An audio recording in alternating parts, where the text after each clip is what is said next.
धर्म का सौदा। भगवान बुद्ध एक बार काशी में एक किसान के घर भिक्षा मांगने चले गए। भिक्षा पात्र आगे बढ़ाया। किसान ने एक बार उन्हें ऊपर से नीचे तक देखा। शरीर पूर्णांग था। संयोग से वह किसान कर्म पूजक था। गहरी आंखों से देखता हुआ बोला, मैं तो किसान हूं, अपना परिश्रम करके अपना पेट भरता हूं, साथ में और भी कई व्यक्तियों का।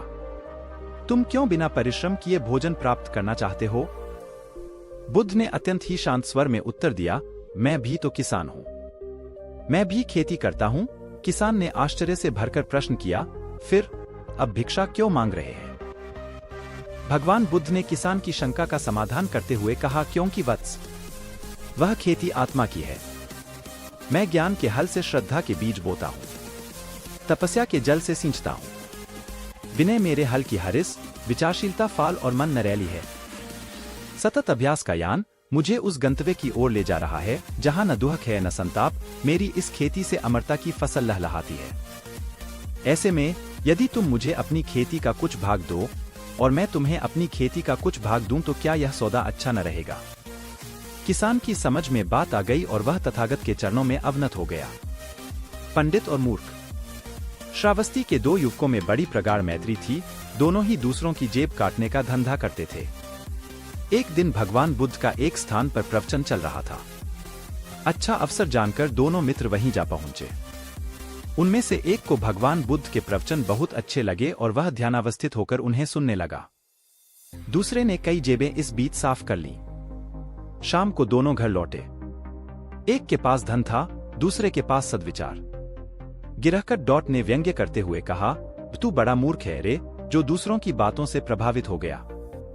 अब इस पांडित्य का ही भोजन पका और पेट भर, अपने पूर्व कृत कर्मों से दुखी दूसरा गिरहकट बुद्ध के पास लौटा और उनसे सब हाल कहा।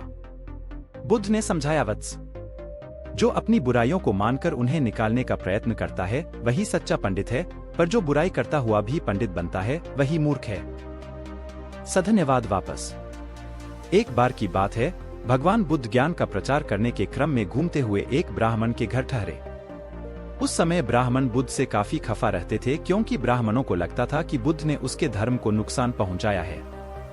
खैर, ब्राह्मण को मालूम हुआ कि वह बुद्ध हैं, तो उसने जी भरकर गालियां दी, अपशब्द कहे और तुरंत उसके घर से निकल जाने को कहा।